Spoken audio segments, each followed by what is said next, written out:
Capítulo 44. Fármacos antiparasitarios. Introducción.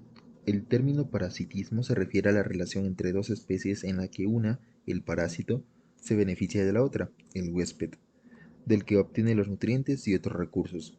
Las infecciones endoparasitarias están causadas por organismos que viven en el interior de su huésped, con más frecuencia protozoos y helmintos, mientras que la infección ectoparasitaria está causada por organismos que viven en la piel, principalmente artrópodos como los piojos y garrapatas. Las infecciones parasitarias afectan a un porcentaje amplio de la población en muchas zonas del mundo, sobre todo en las que el clima es cálido y húmedo. El saneamiento es deficiente y son prevalentes los insectos y otros vectores de enfermedad. Se calcula que miles de millones de personas en las regiones tropicales y subtropicales están infectadas por protozoos, organismos eucariotas unicelulares móviles que viven en la luz, el tejido o la sangre del huésped, y por helmintos, gusanos que incluyen los nemátodos, los tremátodos y los céstodos. Los fármacos antiparasitarios son sustancias con toxicidad selectiva para los parásitos, lo que permite la administración sistémica o tópica a las personas con infecciones endoparasitarias o ectoparasitarias respectivamente. El descubrimiento de fármacos nuevos durante los últimos 50 años ha conseguido avances notables en el tratamiento de las infecciones parasitarias, pero siguen siendo necesarios fármacos más efectivos y menos tóxicos para infecciones como la tripanosomiasis.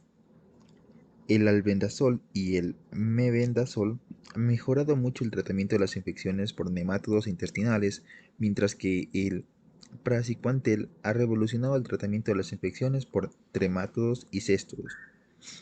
Además, el metronidazol y el tinidazol son fármacos más efectivos y menos tóxicos para tratar las amebiasis, la giardiasis y la triconomiasis.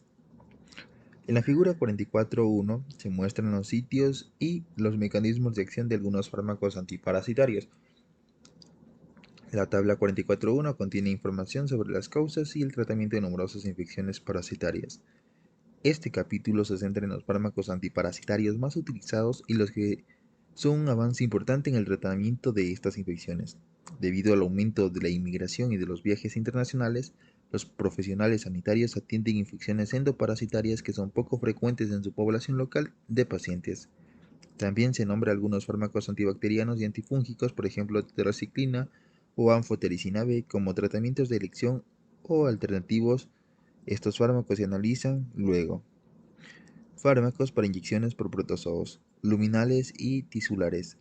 La amebiasis, la balantidiasis, la criptosporidiosis, la giardiasis y la triconomiasis son ejemplos de infecciones causadas por parásitos protozoarios que viven en los intestinos y en los tejidos de los huéspedes humanos. Los fármacos más utilizados para tratar estas infecciones son el metronidazol, el tinidazol, el yodoquinol y la paromomicina. Metronidazol y tinidazol. Química y farmacocinética. El metronidazol y el tinidazol son nitriimidazoles sintéticos que se absorben en el intestino y se distribuyen ampliamente en los tejidos y en los líquidos de todo el cuerpo, incluyendo el hígado y el sistema nervioso central.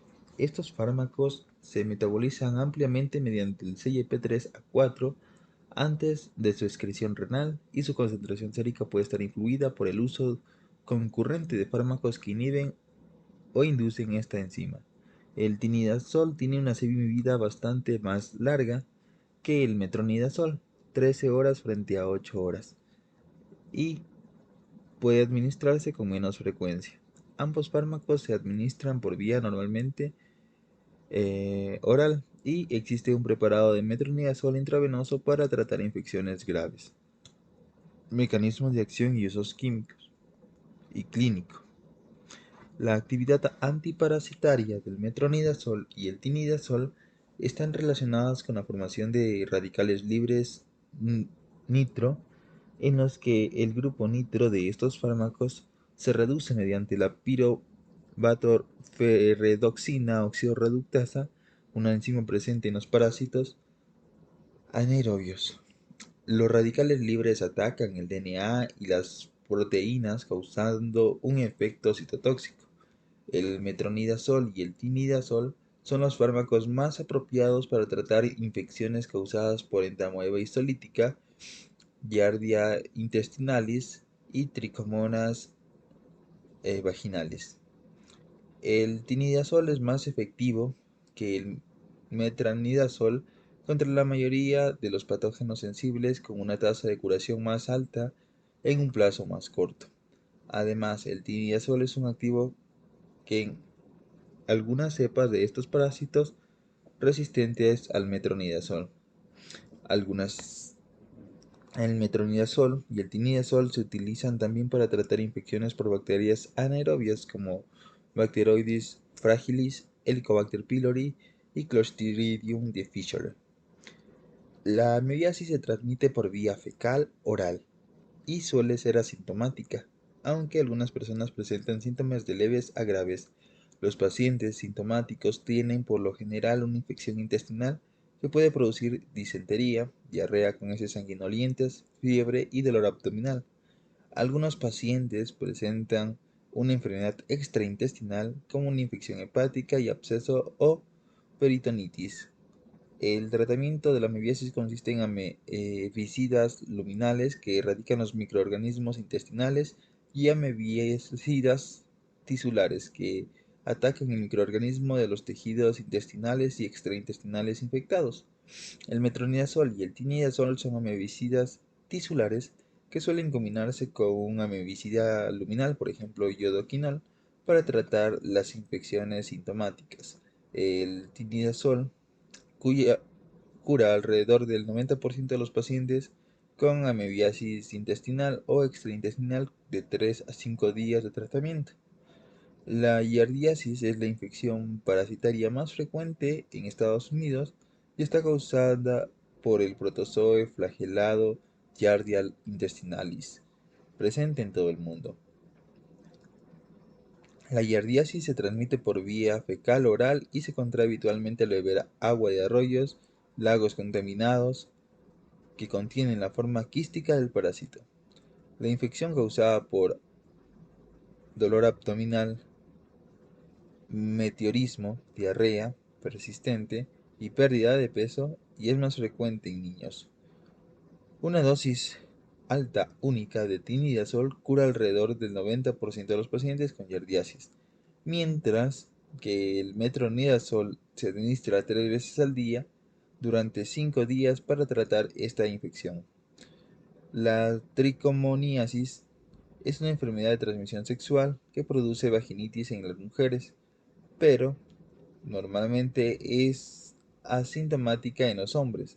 Para prevenir la reinfección es importante tratar a las pacientes sintomáticas y a sus parejas sexuales con una dosis alta única de tinidazol o con varias dosis más bajas de metronidazol durante 7 días. El metronidazol efectivo también en varios trastornos que no están causados por protozoos, como la draculiasis, infección por gusanos de Guinea. Esta infección es causada por Dranculus medienensis, un nematodo presente en India, Pakistán y zona de África. Aunque el metronidazol no es curativo, disminuye la inflamación y facilita la extracción manual del gusano. También se usa metronidazol para tratar la enterocolitis causada por Clostridium difficile y en ocasiones para tratar las infecciones por otras bacterias anaerobias. El metronidazol está disponible en gel o en crema para tratamiento tópico de la rosácea, acné rosácea, una enfermedad cutánea caracterizada por eritema persistente en el tercio central de la cara y en otras regiones corporales. Efectos adversos e interacciones.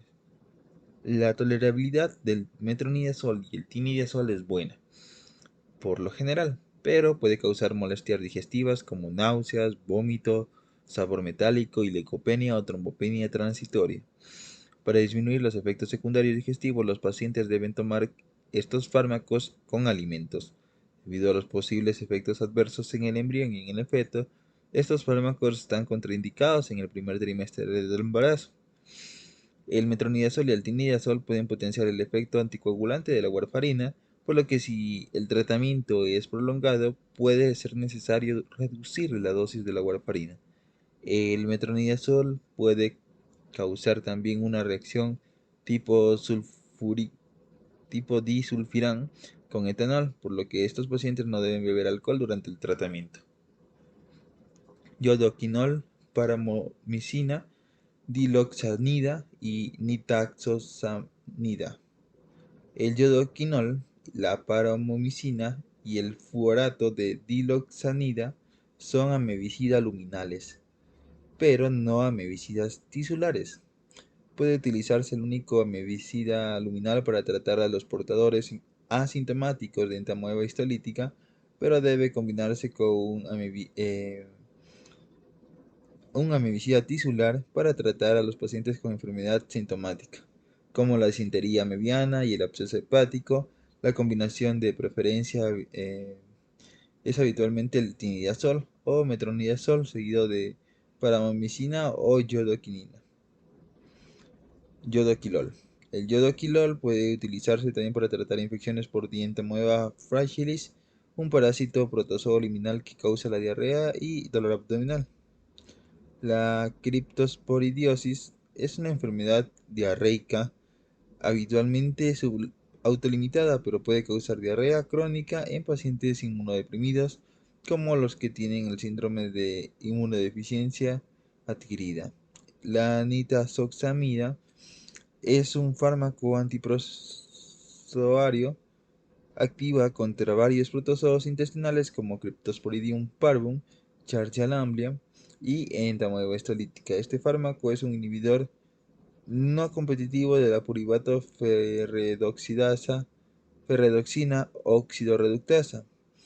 La nitazoxamida está indicada para tratar la criptosporidosis y la yardiasis en personas inmunocompetentes. La tolerabilidad es buena y normalmente es efectiva en una tanda corta. En estos trastornos son efectivos también los fármacos antidiarreicos. Por desgracia, la nitrosoxanida no es efectiva para tratar la criptosporidiosis en el SIDA, pero el uso de fármacos antirretrovirales y de actividad alta mejora la función inmunitaria y habitualmente erradica la infección de estos pacientes. La nitazoxamida es efectiva en algunas infecciones por elementos como la ascariasis. La criptosporidosis, fármacos para las infecciones por protozoos sanguíneos y tisulares. La babesiosis, la leishmaniasis, la malaria, la toxoplasmosis y la tripanosomiasis son ejemplos de infecciones causadas por los parásitos protozoarios que viven y en la larga y sangre y en los tejidos de los huéspedes humanos. Fármacos para la malaria. La malaria es una de las enfermedades infecciosas más frecuentes en el mundo en la actualidad y se cree que es más frecuente que cualquier otra enfermedad infecciosa. La malaria, paludismo, está causada por varios efectos y especies de Plasmodium, como Plasmodium falciparum, Plasmodium malariae, Plasmodium ovale y Plasmodium vivax. La mayoría de los malaria está causada por Falciparum o Vivax. La enfermedad se transmite por las picaduras del mosquito Anopheles y se localiza principalmente en regiones tropicales y subtropicales. La malaria se ha eliminado casi por completo en zonas templadas y la mayoría de las infecciones norteamericanas y en Europa se adquieren durante los viajes a otros países.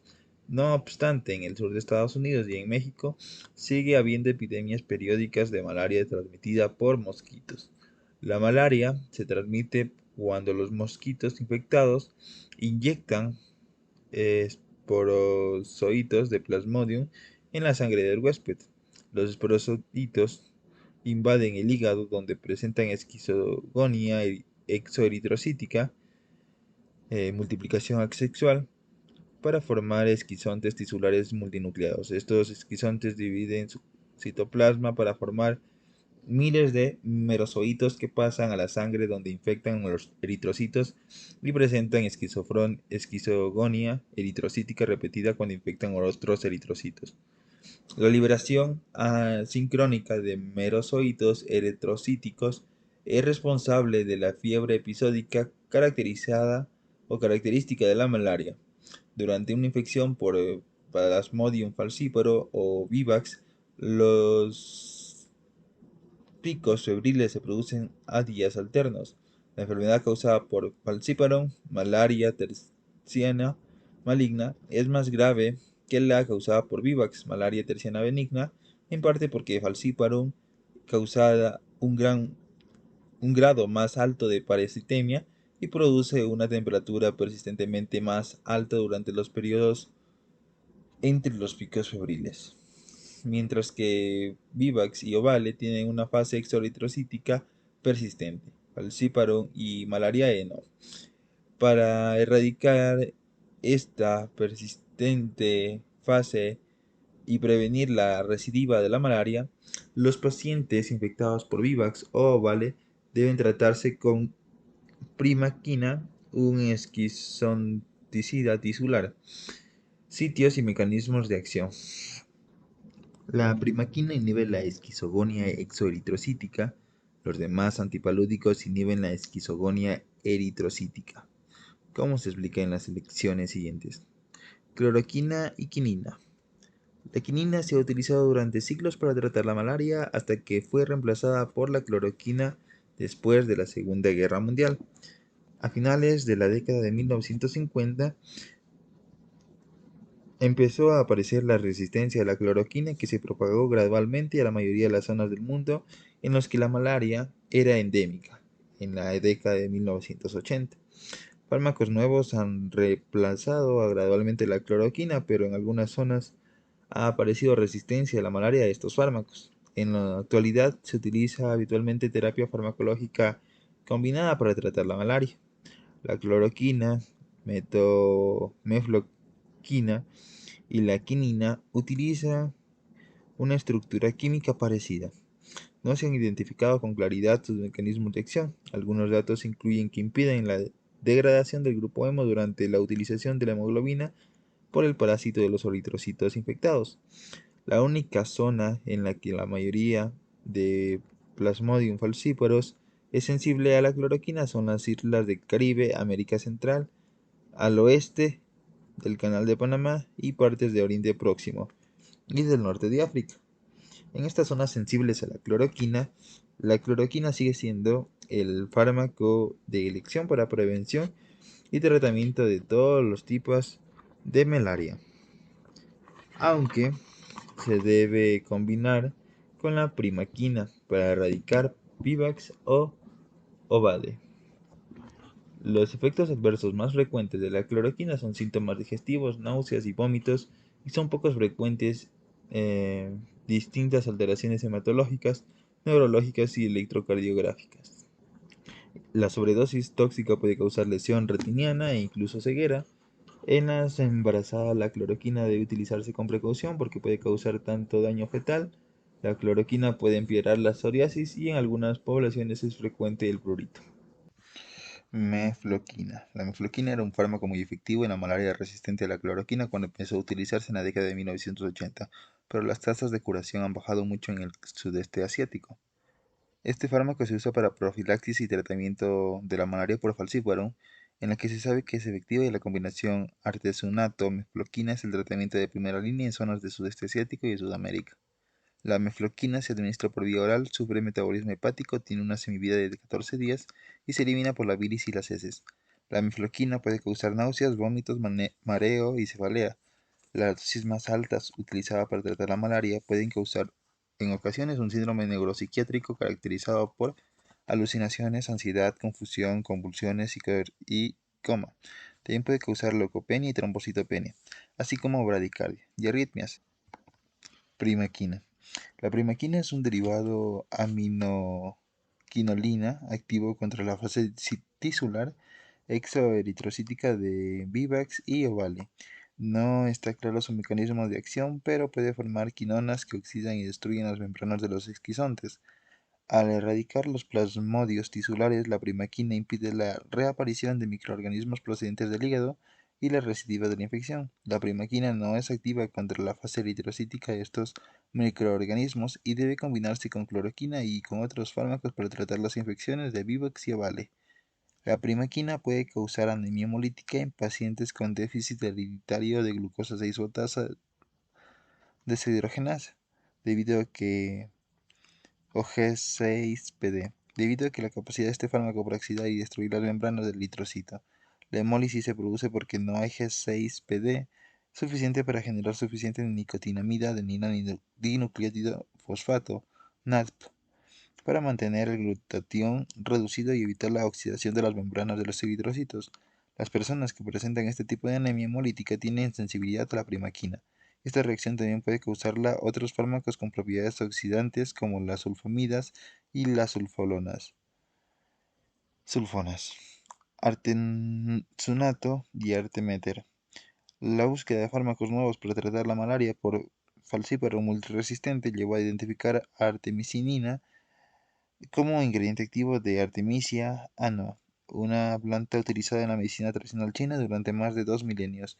Más adelante se observó que dos derivados de la artemisinina, denominada artemeter y artesunato, tienen una actividad potente contra las fases eritrocíticas de la malaria. Estos fármacos forman radicales libres que atacan el cuerpo hemo y las proteínas de los parásitos de la malaria e inhiben la esquizogonia eritrocítica. El artesunato y el mantener son los fármacos con la acción más rápida utilizados para tratar la malaria falciparum y son el tratamiento de primera línea de esta infección en el sudeste asiático, África subsahariana y gran parte de Sudamérica. Estos fármacos pueden administrarse por vía oral, parenteral o rectal. La OMS recomienda el artesunato intravenoso como primera opción para tratar la malaria grave por falciparum en adultos y en niños. El artesunato y el artemeter no deben utilizarse en monoterapia debido a la aparición de resistencia del parásito a estos fármacos. En el sudeste asiático se usa con frecuencia artesunato con mefloquina, mientras que en muchas zonas de África se usa artesunato amodiaquina o artemeter lumefantrina. Estos fármacos están empezando a utilizarse también para tratar la malaria por Vivax, atovacuona y proguanil. La atovacuona produce inhibición selectiva del transporte electrolítico mitocondrial en los plasmodios, mientras que el proguanil se convierte en un metabolito activo que inhibe la dihidrofolato reductasa en los plasmodios y la formación de tetrahidrofolato necesario para la síntesis de DNA. La combinación atovacuona-proguanil se considera la alternativa para profilaxis y tratamiento de la malaria falciparum resistente a la cloroquina. La atovacuona se usa también para tratar las infecciones por neumocistis girovesi, pirimetamina y sulfadoxina. En algunos países está disponible una combinación de pirimetamina y sulfadoxina. Estos fármacos inhiben pasos secuenciales en la síntesis de ácido fólico en los plasmodios sensibles. La sulfadoxina inhibe la síntesis de dihidroteroato, el precursor del dihidrofolato, y la pirimetamina inhibe la dihidrofolato reductasa y la síntesis de tetrahidrofolato. En muchas zonas del mundo ha aparecido resistencia a la malaria a pirimetamina sulfadoxina debido a mutaciones de los genes de la dihidroteroato sintasa sulfadoxina o de la dihidrofolato reductasa pirimetamina, y en la actualidad se usa menos para la prevención y tratamiento de la malaria. Los efectos adversos de la pirimetamina y sulfadoxina son anorexia, náuseas, vómitos, exantemas, anemia megaloblástica y otras reacciones hematológicas. Fármacos para la toxoplasmosis. En personas inmunodeprimidas y en pacientes nacidos con infección congénita, el toxoplasma gondii puede causar lesiones graves en muchos órganos. Por ejemplo, el gondii puede causar infección ocular y encefalitis en los pacientes con SIDA. Puede causar también encefalomielitis, hidrocefalia, microcefalia o coriorretinitis en los hijos de mujeres infectadas durante el embarazo. Las mujeres infectadas por Gondii antes del embarazo no tienen riesgo de transmitir la infección a sus hijos. En personas inmunocompetentes, de infección por Gondii es frecuente, pero suele ser asintomática incluso si Es sintomática, normalmente no precisa tratamiento. Aunque la toxoplasmosis se trata habitualmente con piremetamina más sulfadiazina, esta combinación tiene algunos inconvenientes. No es efectiva contra los quistes tisulares de Gondi y puede provocar deficiencia de folato y anomalías hematológicas. Además, se necesita dosis altas para tratar la toxoplasmosis en pacientes con SIDA y puede ser necesario un tratamiento de mantenimiento vitalicio para prevenir la reactivación de la enfermedad. Puede añadirse leucovorina, ácido folínico, al tratamiento para disminuir los efectos hematológicos de estos fármacos. Si no se tolera bien esta combinación, puede administrarse piremetamina con clindamicina o con dapsona. La espiramicina es un antibiótico macrólido recomendado para la infección fetal causada por una infección materna aguda durante el embarazo. Fármacos para las infecciones por Pneumocystis jirovecii o carini. Se exponen en este capítulo por qué Jirovecii antes de carini se consideraba un parásito protozoo. Sin embargo, varios estudios han demostrado que en realidad es un hongo tipo levadura, además de causar neumonía en lactantes prematuros y malnutridos. Este microorganismo causa neumonía y otras enfermedades en personas inmunosuprimidas, como las que tienen SIDA. El tratamiento de elección de las infecciones por Girovenci es la combinación de trimetoprima sulfamethoxazol que se expone en el capítulo 40. La atovaquona y la pentamiridina son alternativas. También se administra prednisona, un corticoide, en los pacientes en estado para reducir la inflamación pulmonar. Los fármacos utilizados para tratar las infecciones por neumocistis se utilizan para tratar profilaxis y para supresión por tratamiento post-tratamiento de esta infección. La pentamidina se administra por vía intravenosa para las infecciones por Girovenci y por vía inhalatoria para la prevención. La numeroso efecto adverso de la pentamidina son toxicidad hematológica, taquicardia ventricular, edema, pancreatitis, broncoespasmo y síndrome de Stevens-Johnson. Necrólisis epidérmica tóxica, una reacción de hipersensibilidad potencialmente mortal. Fármacos para otras indicaciones o infecciones protozoarias. La pentamidina o la suramidina en monoterapia o en combinación con melarsoprol se usan para tratar la trypanosomiasis africana, enfermedad del sueño, una enfermedad causada por Trypanosoma brucei y transmitida por la mucosa tsetse en África subsahariana. La pentamidina y la suramina se usan en las fases iniciales de la infección: fiebre, artralgias, adenopatías en la espalda o en el cuello, mientras que el melasoprol y la eflornitida están indicadas para el tratamiento de las manifestaciones tardías de la enfermedad en el sistema nervioso central, como confusión, alteración del ciclo del sueño. Estos fármacos deben administrarse por vía intravenosa y pueden causar toxicidad grave. El nifurtimox es el fármaco de elección para tratar la tripanosomiasis americana, enfermedad de Chagas, una enfermedad causada por Trypanosoma cruzi y transmitida por un grupo de chinches asesinas redúvidos en América Central y Sudamérica. La efectividad del nifurtimox es escasa. Sin embargo, la combinación de nifurtimox con interferón gamma puede cortar la fase aguda de la enfermedad. Las causas y el tratamiento de la babesiosis y de la leishmaniasis se expone en la tabla 44.1. La mitefosina, la miltefosina se usa para tratar leishmaniasis cutánea y visceral, también denominada cala-azar, fiebre negra. La miltefosina es un fosfolípido activo en la membrana que inhibe las enzimas e implica en el metabolismo de glucolípidos presentes en la superficie del género Leishmania. Se absorbe bien por vía oral y tiene una semivida aproximada de 8 días. En el pasado, los fármacos antimoniales para tratar la leishmania se administraban por vía parenteral durante periodos prolongados y causaban una toxicidad considerable. Por el contrario, la miltefosina administrada por vía oral durante 28 días logró una tasa de curación del 94 al 97% de la leishmaniasis visceral en niños al final del tratamiento y a los 6 meses de seguimiento. Los efectos adversos más frecuentes son vómitos y diarrea, pero suelen ser de corta duración y de intensidad de leve a moderada. Pocos pacientes presentan toxicidad renal y hepática reversible. La miltefosina puede ser un gran avance en el tratamiento de la leishmaniasis visceral y de otras formas de leishmaniasis por su alta eficacia y baja toxicidad. Fármacos para infecciones por helmintos. Los helmintos pueden clasificarse como nemátodos, vermes, tremátodos, duelas y cestodos tenias.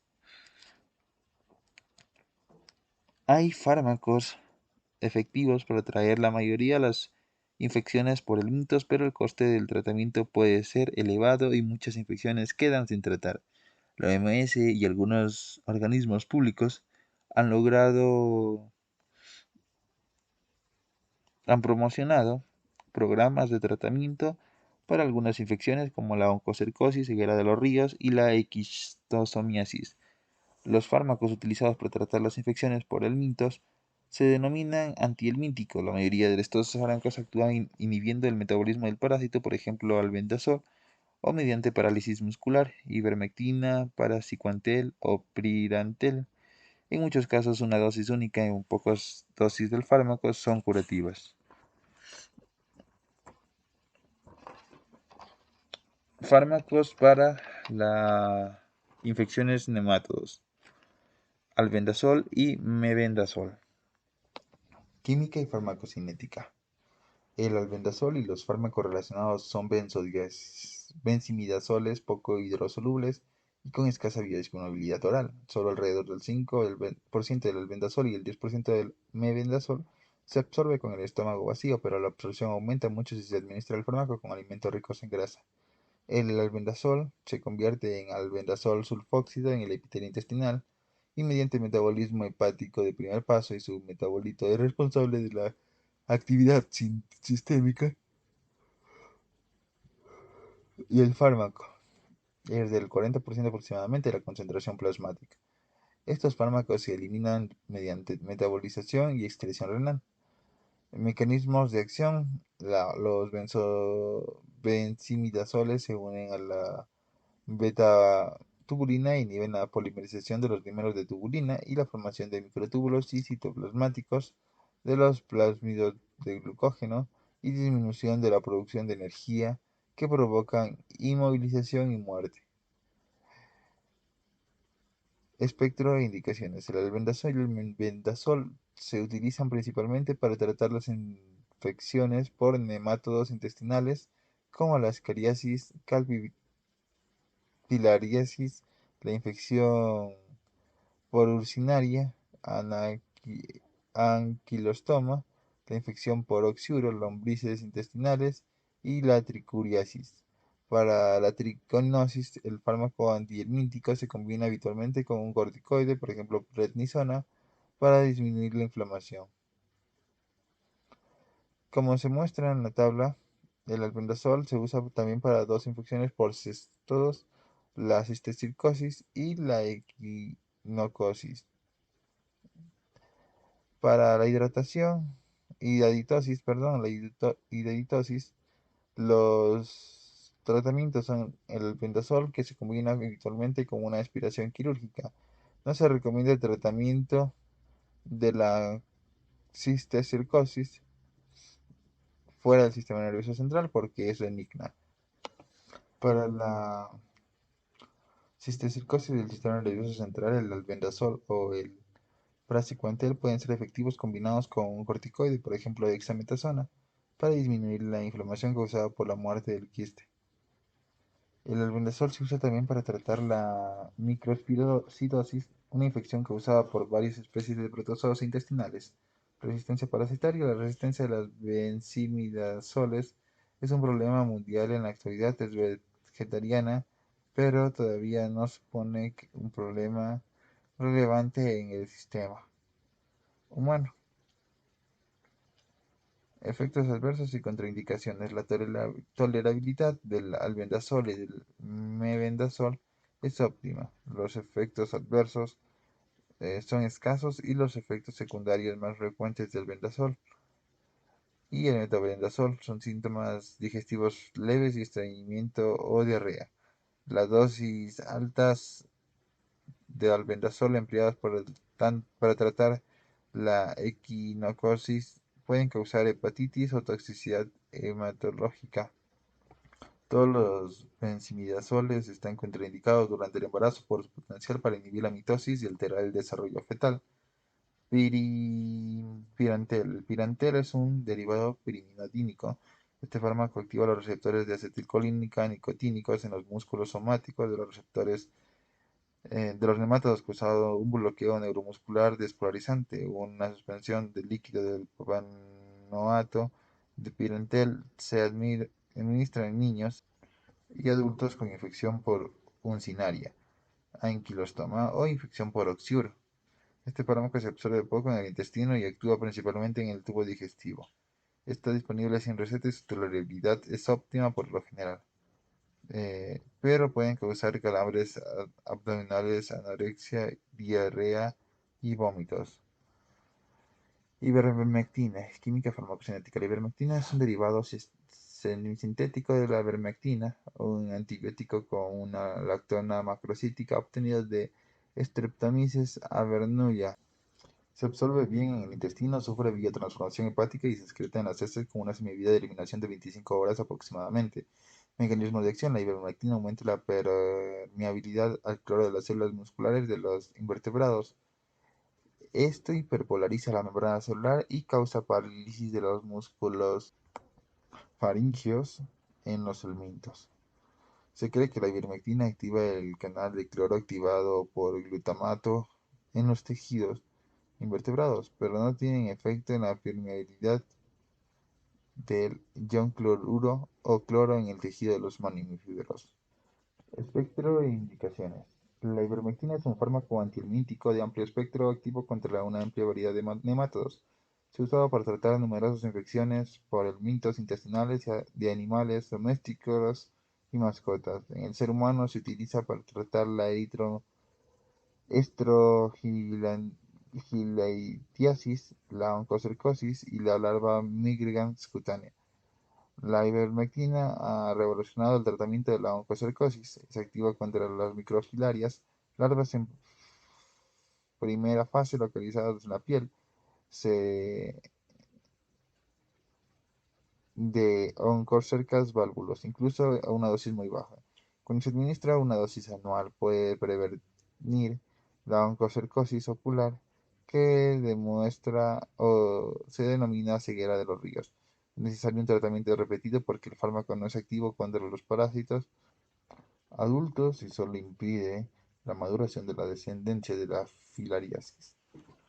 La ivermectina se activa contra todas las fases del parásito Loa y en la actualidad se utiliza como alternativa a la etilcarbamazina para tratar la loasis, una enfermedad porfilaria que se puede causar manifestaciones oculares y cutáneas. La ivermectina se activa también contra los microfilarias de Brugia himalayae y Wucheria moncrofi, parásitos que causan filariasis linfática, aunque la DC por lo general, la dietilcarbamazina es por lo general el fármaco de elección. Los estudios muestran que las dosis bajas de este fármaco destruyen Bancrofi y que las dosis más altas son efectivas contra malaria. Recientemente se ha utilizado también la ivermectina para tratar la sarna. Efectos adversos: la tolerabilidad. La ivermectina es generalmente buena. Tiene pocos efectos adversos, pueden causar de manera infrecuente estreñimiento, diarrea, mareo, vértigo o sedación. Dietilcarbamazina. La dietilcarbamazina es un derivado de la piperacina que se administra por vía oral y se absorbe bien en el intestino. El fármaco se metaboliza parcialmente y se excreta principalmente en la orina. Tiene poca actividad contra los nematodos más grandes, como Oxyurius, Cinarias y tricocéfalos, pero es activo contra varias microfilarias como Bancrofa, Malayi, que causan elefantiasis, tumefacción intensa de la mitad inferior del cuerpo. Los estudios indican que la eh, o dietilcarbamazina actúa en vivo mediante inhibidores de la prostaglandina I2 y prostaciclina y de la prostaglandina I2, que tanto en las células endoteliales del huésped como en las fibrinas. Estas acciones producen vasoconstricción y aumenta la agregación de los granulocitos del huésped. Por tanto, la dietilcarbamazina puede potenciar la respuesta inmunitaria por la infección de filaria. La administración de la etilcarabacina tiene un efecto filaricida rápido en que en ocasiones causa una respuesta de hipersensibilidad grave en el huésped a las microfilarias muertes.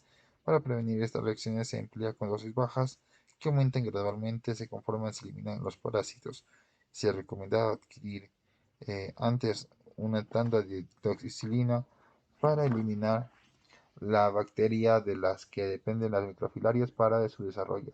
La tolerabilidad de la dietilcarbamazina es buena, excepto la posible reacción del huésped a los pacientes o parásitos muertos. Fármacos para infecciones por tremátodos y cestodos. Praziquantel. Cuando se introdujo el praziquantel a principios de la década de 1970, revolucionó el tratamiento de la esquistosomiasis, una enfermedad que puede afectar a diversos órganos, como piel, hígado, vaso, tubo digestivo y urinario, pulmones, encéfalo y médula espinal. Como se muestra en la tabla 44.1, en la actualidad es el fármaco de elección para las infecciones causadas por otras duelas tisulares, tremátodos y tenias. Química y farmacocinética. El praziquantel es un derivado isoquinolina efectivo por la vía oral y sin relación con otros fármacos antiparasitarios. El praziquantel tiene una buena distribución en el organismo y entra en el encéfalo. Sufre cierto grado de metabolismo de primer paso y sistémico, y el fármaco original y sus metabolitos se excretan en la orina. Mecanismos de acción. El esquizotoma está rodeado por un tegumento cubierta externa. El praziquantel aumenta la permeabilidad del calcio del tegumento y de ese modo provoca su despolarización. Cuando se daña la capa externa del tegumentario, quedan expuestos los antígenos de schizotosoma ocultos hasta que se queden expuestas las defensas del huésped. Esto permite que la célula inmunitaria del huésped ataque a los esquizotomas. Por tanto, el praziquantel facilita la inmunidad del huésped contra estos tremátodos.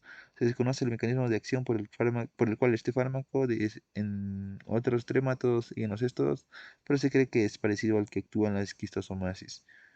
Espectro de indicaciones. El praziquantel es activo contra la mayoría de los tremátodos eh, tisulares, como la duela del hígado, clonorchisintesis, el tremátodo pulmonar, Paragonimus westermani y las distintas especies de schistosoma que causan infecciones en el ser humano. También es activo contra la forma de la que tiene la porcina, la causa de cistocercosis, y contra las formas adultas de tenia porcina, vacuna de pecis canina y tenia enana. En los pacientes con esquistosomiasis u otra infección por tremátodos, se administran en 3 vías y 3 dosis de praziquantel en un solo día. En los pacientes con cisticercosis se administran 3 dosis de praziquantel cada día durante un periodo de 2 semanas. En presencia de manifestaciones de neurocisticercosis se administran corticoides antes del tratamiento con praziquantel. En pacientes adultos con infecciones porteñas suele ser efectiva una sobredosis de praziquantel. Resistencia parasitaria. A pesar del uso intensivo del praziquantel durante más de 40 años, se han registrado pocos casos de resistencia parasitaria a este fármaco. Efectos adversos. Los efectos adversos son pocos frecuentes, pero consideran y consisten en dolor abdominal, mareo, somnolencia y cefalea. Otros fármacos. El triclavendazol es el fármaco de elección para tratar la infección por dermato hepático o ovino, infección por fasciola hepática. El Vitionol es un fármaco alternativo para el tratamiento de la infección por dermatodo hepático ovino y por dermatodo pulmonar, infección por Westermann. La nitrosamniquina se usa como alternativa al praziquantel para las infecciones de Schistosoma manzoni, pero no es útil para tratar las infecciones causadas por otra especie de Schistosoma. La niclosamida es una alternativa al praziquantel para tratar las infecciones por cestos. Consideraciones terapéuticas en África, América Central y Sudamérica y en Asia, y el uso de fármacos antihelmínticos ha evolucionado al tratamiento de individuos y del tratamiento de poblaciones. Esto ha sido posible gracias al desarrollo de fármacos de espectro amplio y efectivos en dosis única. En albendazol, el mebendazol, la ivermectina y el praziquantel son ejemplares de uso de fármacos efectivos en dosis única para erradicar los parásitos. En la mayoría de Estados Unidos, las infecciones helmínticas más frecuentes es la infección por oxuro enterobiasis. Se adquiere al ingerir los huevos depositados por el parásito hembra de la piel perianal, en que se transmiten de boca de los dedos a las uñas sin lavar. También pueden efectuar como vectores de la ropa o la ropa de la cama contaminada. La infección por oxuro se propaga con frecuencia a los miembros de la familia y son frecuentes las epidemias de los niños que acuden a guarderías. Por esta razón hay que tratar al mismo tiempo a los demás miembros de la familia y a otros contactos próximos. En la infección por oxuro debe repetirse a las 2 semanas la dosis inicial del bendazol, melbendazol o pirentel. En las infecciones por tricocéfalos, urcinarias o ascaris suelen ser efectivas dosis única de un fármaco antihelmíntico apropiado. Fármacos por infestaciones por ectoparásitos. Los ectoparásitos que causan con más frecuencia enfermedad en el ser humano son los piojos, insectos sin alas de la orden Tiraptera, y los ácaros artrópodos relacionados con la garrapata de la clase arácnida. Estos parásitos causan la pediculosis y la sarna respectivamente. Eh, la permetrina ha sido el tratamiento de elección de ambos tipos de infestación. Este fármaco es compuesto sintéticos de manera similar a la piretrina, que bloquea las corrientes de sodio en las neuronas en los pacientes y causa parálisis.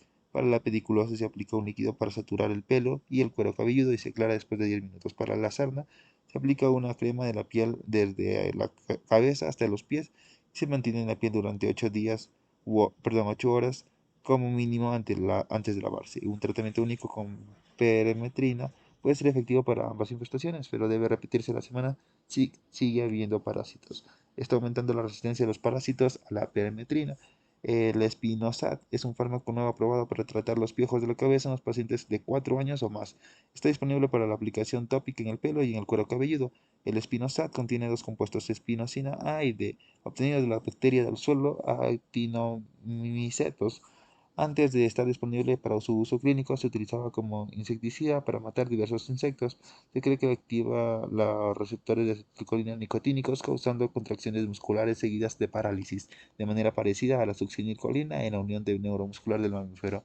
En 2 estudios clínicos, el de Spinosad fue el más efectivo que la permetrina.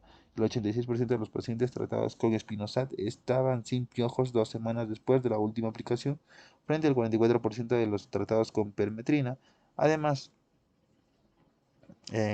un porcentaje más alto de los tratados con Spinosad estaban libres de piojos después de una aplicación. El Spinosad redujo la incidencia del Spinosad. eh, es que no es necesario cepillar el pelo ni retirar las lindres, huevos de piojo después de aplicar el fármaco, como ocurre con la permetrina. Por tanto, el Spinosad puede ser un avance notable en el tratamiento de esa frecuente infestación parasitaria.